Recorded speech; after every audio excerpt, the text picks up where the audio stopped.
The dust hung thick in the air as High Archivist Veltar moved deeper into the sacred archive. His long fingers traced the walls of the ancient chamber, feeling the smooth stone that had stood for over 10,000 years.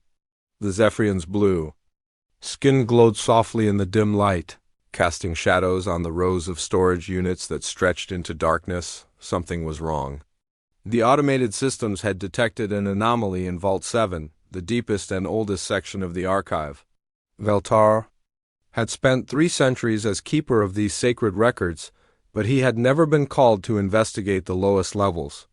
The air grew colder as he descended, and his breathing equipment worked harder to filter the stale atmosphere. The vault door stood open, its massive stone surface carved with symbols that hurt to look at directly. These were precursor markings, left by the mysterious race that had vanished from the galaxy long before the Zephyrians had achieved spaceflight. Inside the vault, emergency lights flickered over scattered debris. A storage container had fallen, spilling its contents across the floor. Veltar knelt beside the broken fragments and felt his heart skip a beat. Among the pieces lay a stone tablet, its surface covered in the oldest script known to any galactic civilization. The precursor language had never been fully translated, but Veltar recognized enough symbols to know this was important. He lifted the tablet carefully, his hands shaking as he read the carved words. The translation came slowly, each symbol unlocking memories from his years of study. The message began simply enough, speaking of distant stars and the cycles of galactic rise and fall. But as he continued reading, his blood grew cold. The prophecy spoke of a threat unlike any the galaxy had ever known.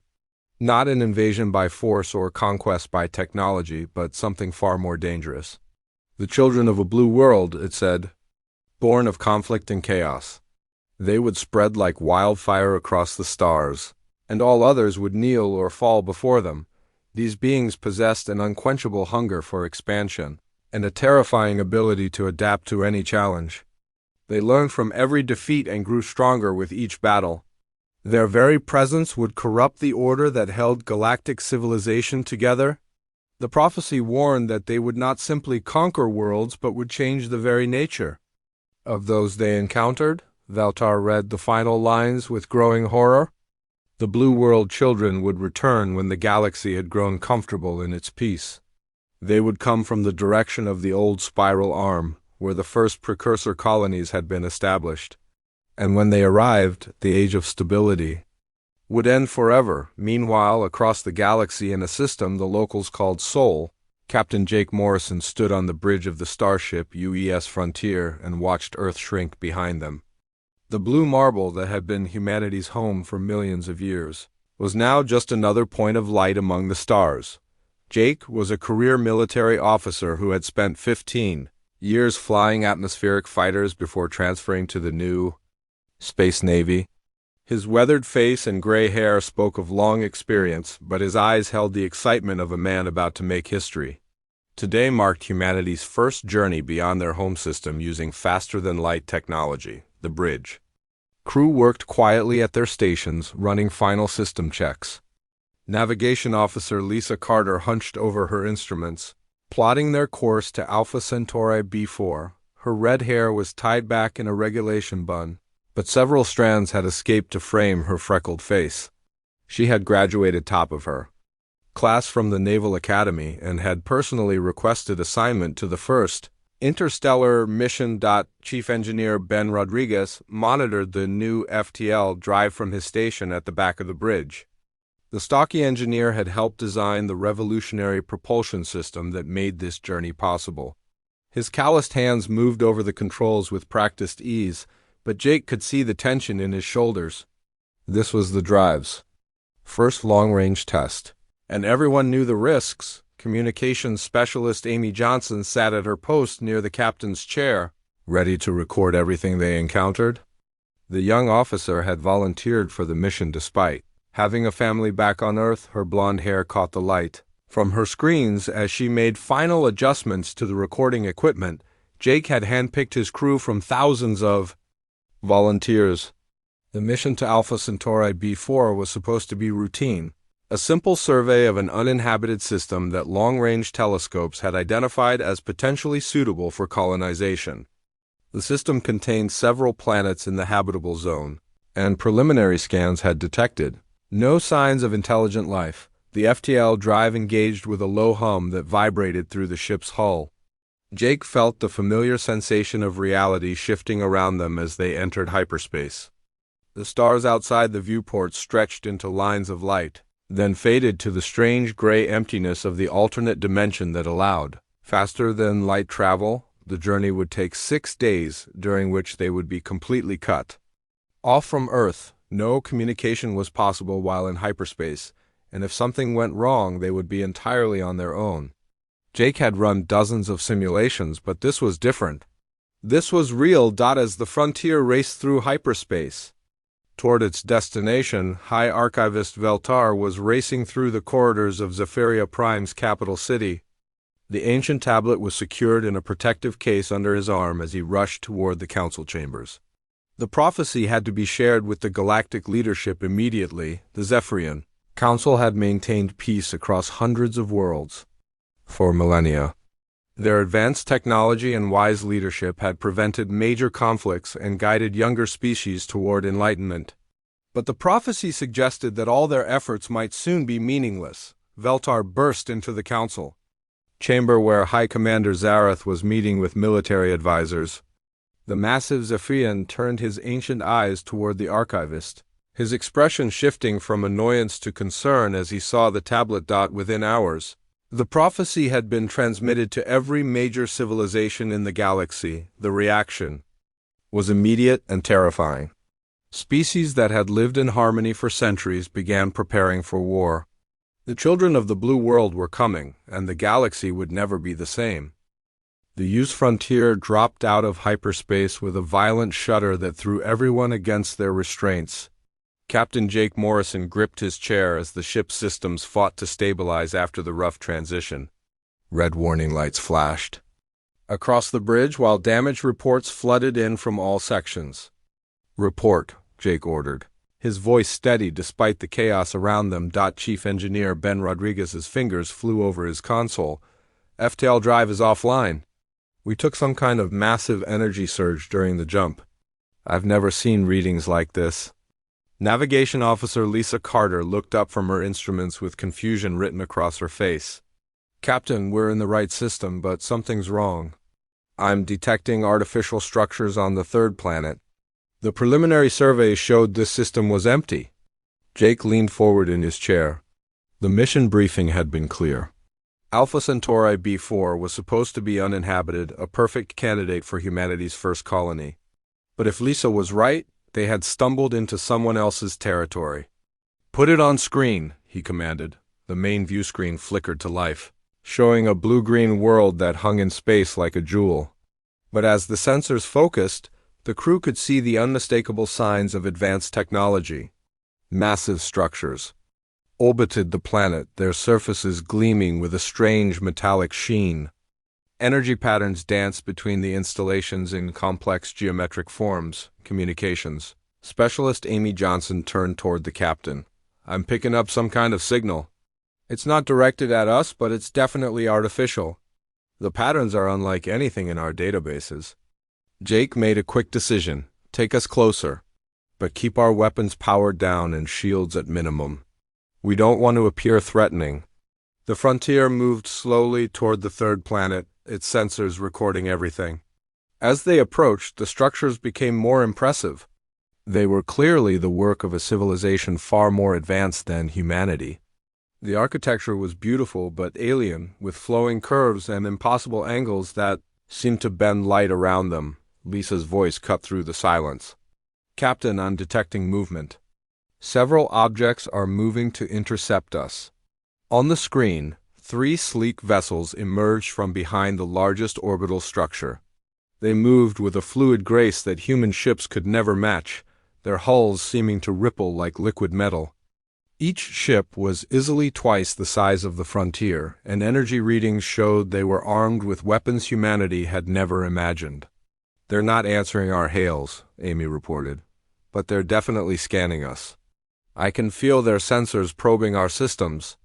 Jake stood up, his mind racing through first contact protocols. Everything they had trained for assumed they would be the more advanced civilization. This situation was the exact opposite of what they had prepared for. The alien ships took positions around the frontier, boxing them in with precise movements. Jake could see they were trapped, but the aliens hadn't fired. That had to be a good sign. Keep trying to communicate, he ordered. Use every frequency we have. Mathematical sequences, prime numbers, anything that might show we're intelligent. Ben's console erupted in alarms. Captain, something's happening to our systems. They're not attacking, but they're doing something to our computers. The lights on the bridge flickered and several displays went dark. Then, without warning, the main screen changed. Instead of showing the alien ships, it displayed a series of complex symbols that seemed to shift and change as they watched. Amy leaned forward, studying the patterns. They're trying to communicate. These symbols, they're not random. There's a mathematical structure here. Jake felt a moment of hope. If the aliens were trying to talk, maybe this could end peacefully. But that hope died as Ben's voice filled the bridge with urgency. Captain, they're downloading our computer systems. They're taking everything. Star charts, ship specifications, even our personal files. If the violation felt like a physical blow, Jake's military training kicked in and he turned to his weapons officer. Prepare to fire a warning shot. Something to get their attention without starting a war. Belay that order, Lisa called out. We've got company. The tactical display showed new contacts dropping out of hyperspace around them. Ships began appearing by the dozens, then by the hundreds. Each vessel was different, representing technologies and designs that spoke of multiple alien civilizations working together. Jake stared at the overwhelming force surrounding his single ship. How many? Over 300 vessels and counting, Lisa replied, her voice barely above a whisper. Captain, this isn't a patrol, this is a fleet. The largest ship in the alien formation moved closer to the frontier. It was a massive vessel that dwarfed everything else in the system, its hull covered in symbols that seemed to glow with their own light. As it approached, Jake could see weapon ports opening along its sides. Amy's equipment suddenly came to life with a new signal. This one was different from the others, more complex and structured. As the computers worked to decode it, a voice emerged from the speakers. The words were in English, but the accent was unlike anything Jake had ever heard. Human vessel, you have entered sacred space. Your presence here fulfills the oldest prophecy in our records. You are the children of the blue world, and you bring the end of all things. Jake stepped forward, his voice carrying the authority of his rank. This is Captain Jake Morrison of the United Earthship Frontier.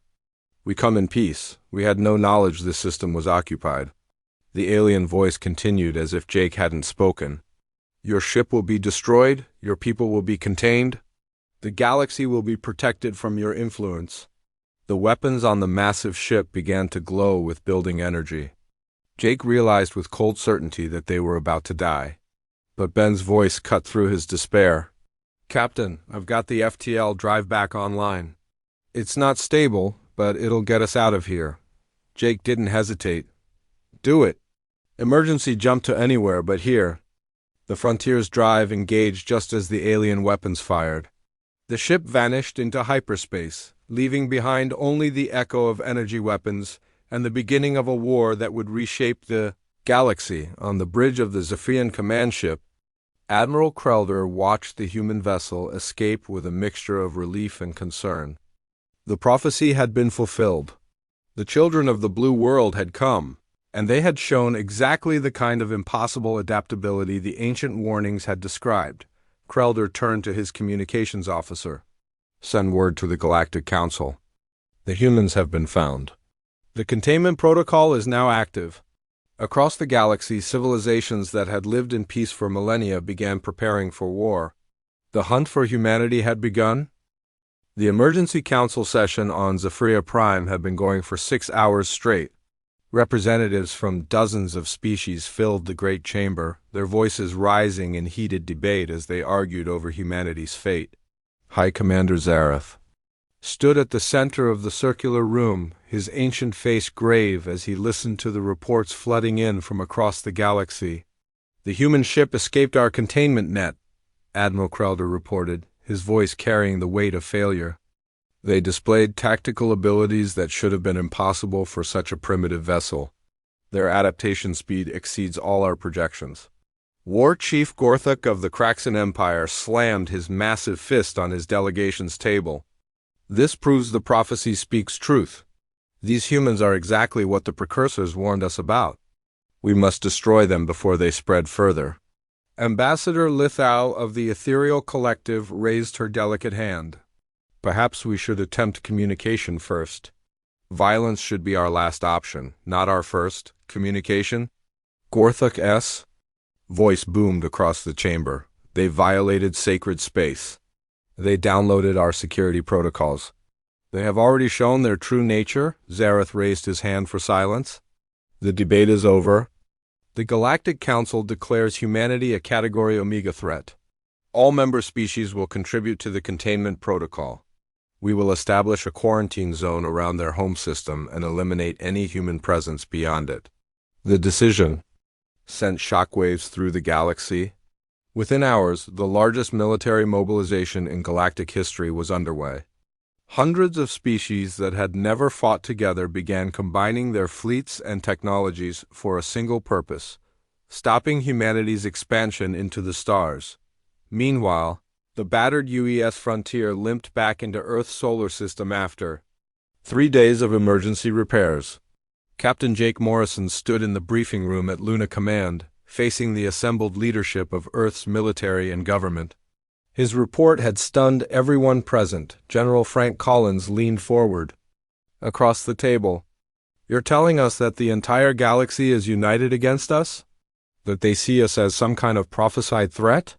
"That's exactly what I'm telling you, sir," Jake replied. "They had ships from dozens of different species, all working together. They knew we were coming. They've been waiting for us." Dr. Helen Wright, Earth's leading expert on theoretical physics, studied the data tablets that Jake's crew had brought back. "These energy readings are incredible. Their technology is centuries ahead of ours, maybe thousands of years." "Then we're dead," Collins said bluntly. "If they have that kind of advantage, there's no way we can fight them." Jake shook his head. "With respect, sir, I don't think it's that simple. They had us completely outgunned, but we still escaped. They didn't expect us to adapt so quickly." That seemed to surprise them. Dr. Wright looked up from her analysis. "The captain's right. Look at these weapon discharge patterns." They fired. "Exactly where we should have been, but not where we actually went. It's as if they couldn't predict our movements." Collins stood up and walked to the star map on the wall. "We need to know what we're facing. I'm authorizing immediate deployment of all available ships. We scout every system within 50 light years and gather intelligence on enemy positions." Within a week, Earth's small fleet of 12 interstellar vessels was spread across nearby space. Each ship carried volunteer crews who knew they might not return. The mission was simple: learn everything possible about the enemy while there. Was still time. Commander Steve Parker's ship, the UES Defent, was the first to make contact with hostile forces. They encountered a Kraxan patrol in the Volf 359 system, 3 massive warships that immediately opened fire without warning. Parker's crew fought back with desperate creativity, using their ship's smaller size and unpredictable tactics to survive the first exchange. "They're not coordinating their attacks," Parker's tactical officer reported. "Each ship is fighting independently." Parker saw the opportunity immediately. "Target the lead ship with everything we have. Make them think we're going for a suicide. Run." The Defiant charged straight at the largest Kraxan vessel, weapons firing continuously. At the last second, Parker ordered a sharp turn that brought them under the enemy ship's firing arc. The Kraxan commander, expecting a kamikaze attack, had positioned his ship to absorb the impact. Instead, the Defiant's weapons tore into the warship's unprotected underside. The Kraxan ship exploded in a brilliant flash of light. The remaining 2 vessels, shocked by the loss of their leader, fell back in confusion. Parker used the moment to escape, but not before his sensors recorded detailed scans of cracks in technology and tactics. At the same time, Lieutenant Commander Maria Santos was making a very different kind of contact. Her ship, the UES Explorer, found a group of refugee vessels fleeing from what they called the Purge Zone. These were species that had been living in the buffer systems between major civilizations, and now they were being forced to choose sides. We don't want to fight anyone, the refugee leader explained through the translation system. But the great powers say we must join the hunt or be destroyed ourselves. Maria felt a surge of sympathy for these displaced people. You're welcome to travel with us. We won't force you to do anything. The simple offer of protection without demanding anything in return shocked the refugees. They had never encountered such behavior from a spacefaring species. Word of humanity's unexpected kindness began to spread through the underground networks that connected the galaxy's minor civilizations. Back on Earth, Dr. Wright was making breakthrough discoveries. The fragments of alien technology recovered from the Alpha Centauri encounter had revealed secrets that humanity had never imagined. The aliens used a form of faster-than-light communication that could connect ships across vast distances instantly. If we can crack their communication codes, Wright explained to the emergency research team, we can listen to their fleet movements, we'll know where they're going before they get there. Her team worked around the clock, combining human ingenuity with alien technology in ways that should have been impossible. The hybrid systems they created were crude but effective, giving humanity its first real advantage in the coming war. Meanwhile, the galactic forces were closing in. Admiral Krelder commanded a fleet of over 2,000 ships, representing the combined might of the galaxy's greatest civilizations. They had established a blockade around human space, destroying any ship that tried to leave the solar system, but the humans refused to stay contained. Every day brought new reports of human vessels appearing in unexpected locations, using routes that should have been impossible to navigate. Each encounter taught the aliens more about human capabilities, but it also taught humans more about their enemies. The war was just beginning, and both sides were learning that their assumptions about each other might be completely wrong. Captain Jake Morrison crouched behind the twisted wreckage of a Zephyrian supply transport, his team spread out around him in the shadows. The raid on the enemy depot had been desperate from the start, but they needed information more than they needed safety. The galactic forces had been hunting human ships for 3 months, and Earth's leaders had to understand what they were really facing. Movement on the left flank, whispered Sergeant Tom Kelly, his rifle trained on the alien structures ahead. Looks like patrol drones. Jake checked his scanner. The Zephyrian supply base was lightly defended, most of its garrison having been pulled away for the main assault on human space. But even a skeleton crew of aliens had technology that made this mission nearly impossible. Amy, how much longer do you need? Jake spoke into his unit.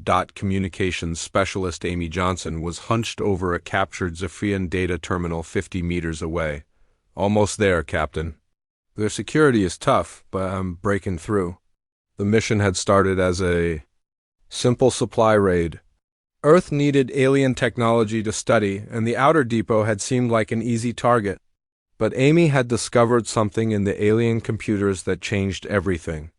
The Zephyrians had complete records of the ancient prophecy, including sections that had never been shared with the other galactic species.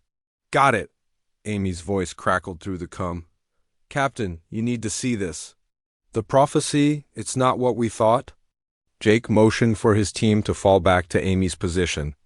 The young officer had connected her portable translator to the alien system, and text was scrolling across her screen in English.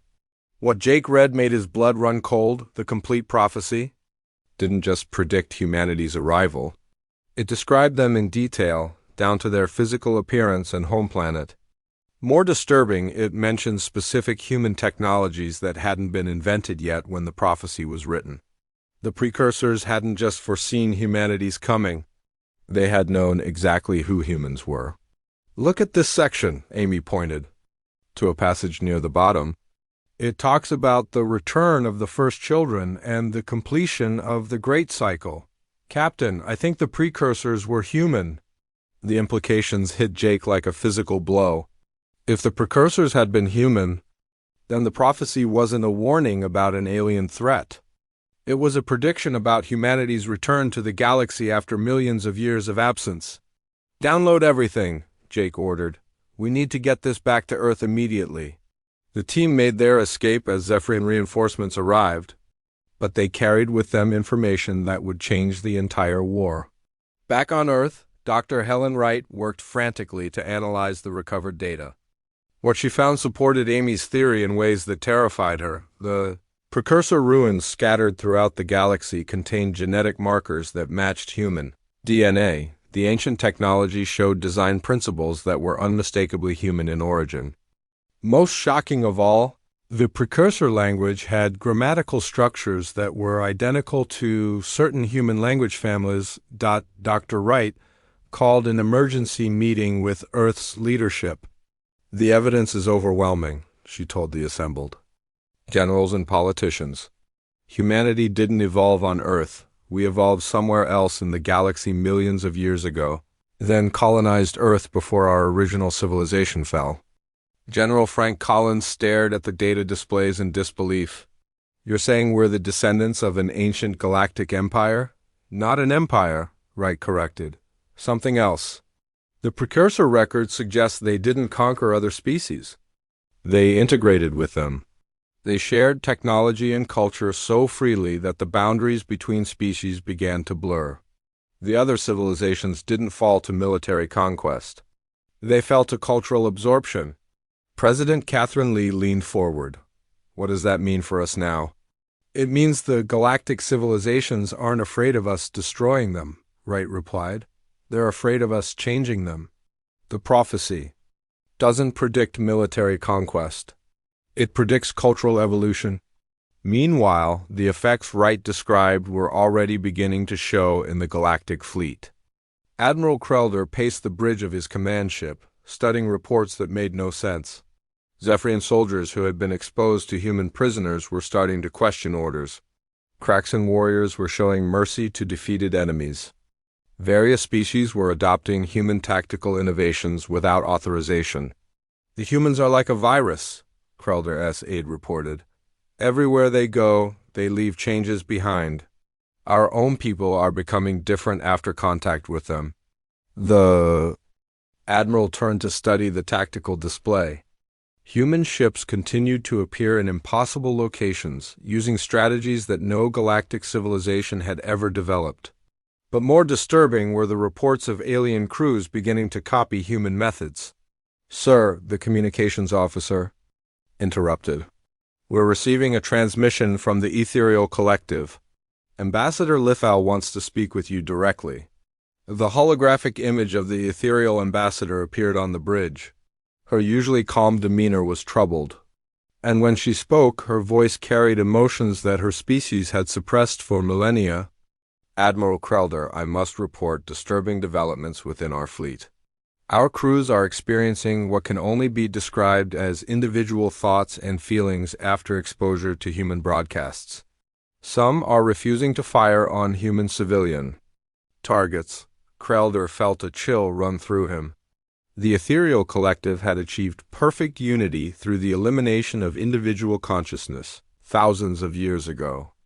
If they were developing individual thoughts again, the human influence was more dangerous than anyone had imagined. Similar reports were coming in from across the galactic fleet. The Synthesizer Union reported that their AI units were developing personalities. The Kraxan Empire faced mutinies as younger warriors questioned their ancient honor codes.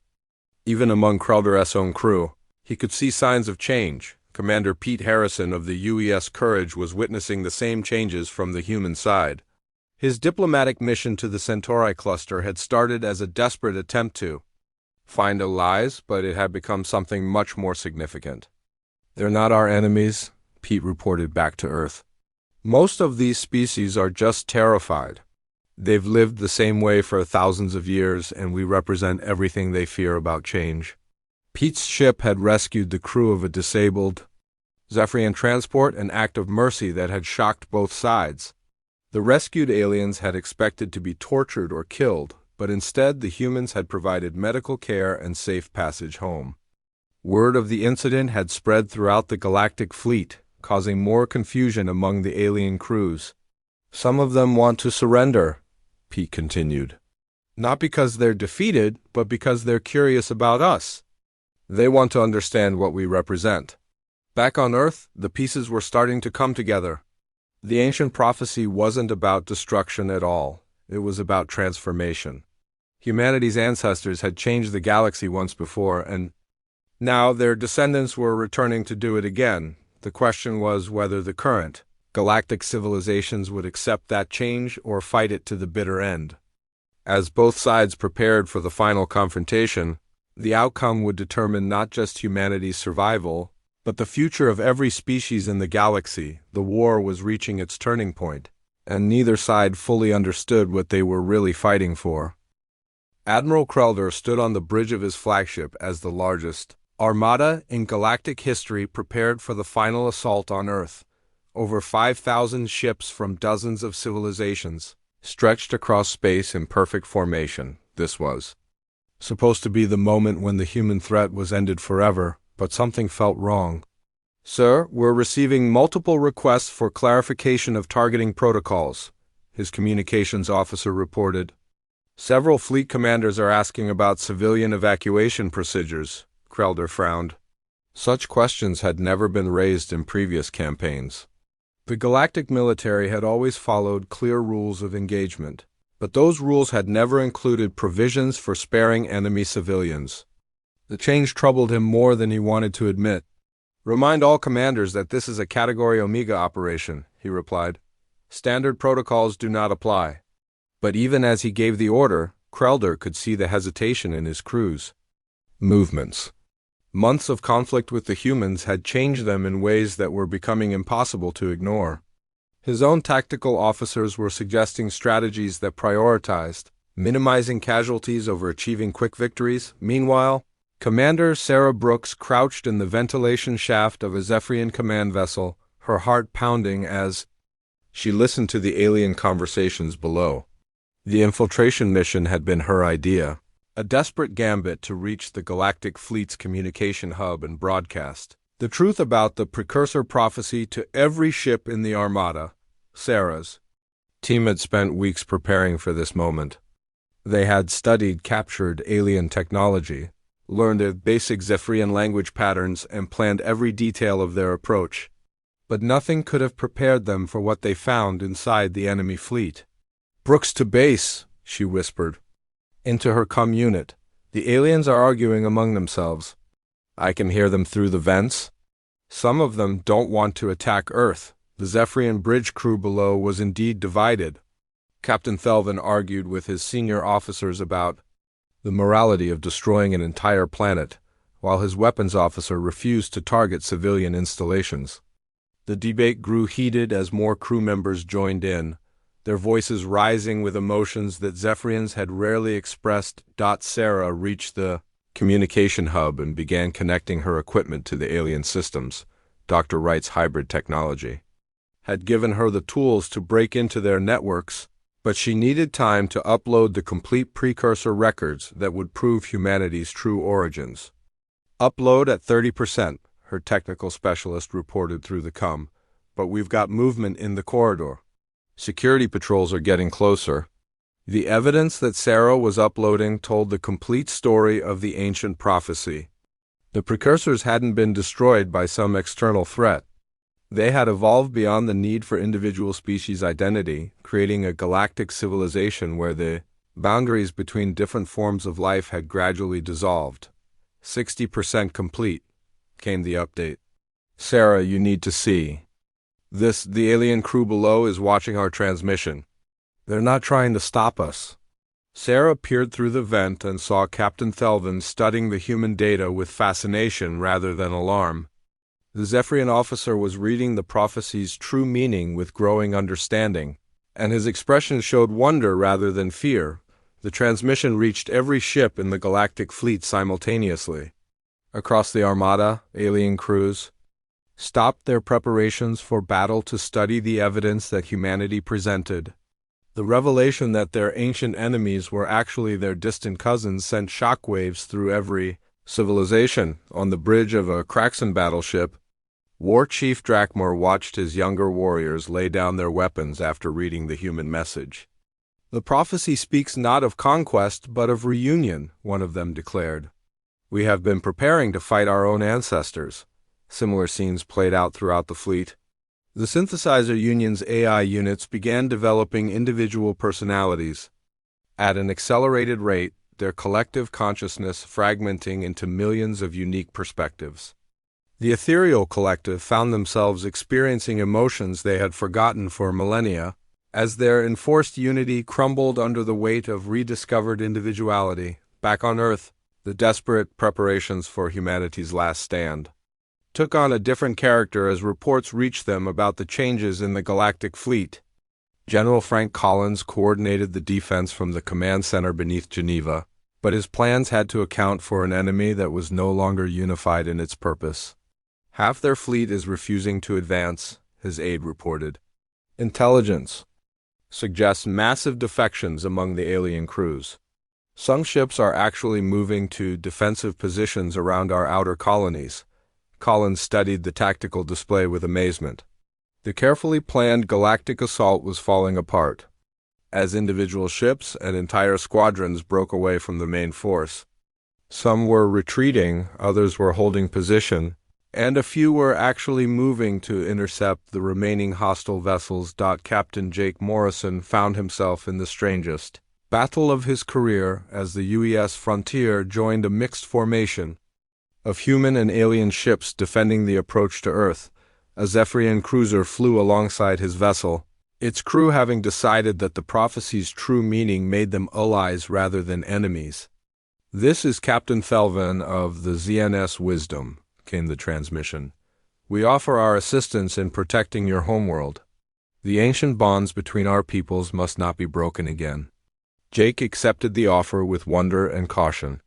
The Zephyrian ships' advanced weapons and shields gave their small defensive force a fighting chance against the hardline elements of the Galactic fleet that still wanted humanity destroyed. The battle that followed was unlike anything in galactic history. Ships that had been enemies hours before now fought side by side against crews who refused to accept the new reality. The conflict became a civil war within the Galactic fleet itself, with the outcome determining whether the galaxy would embrace change or cling to its ancient fears. Admiral Krelder watched his perfect armada tear itself apart and realized that the humans had already won. Not through superior firepower or tactical brilliance, but through the simple act of showing their enemies who they really were. The prophecy was fulfilling itself, just as the precursors had predicted millions of years ago. The age of rigid galactic order was ending, and something new was beginning to emerge from the chaos.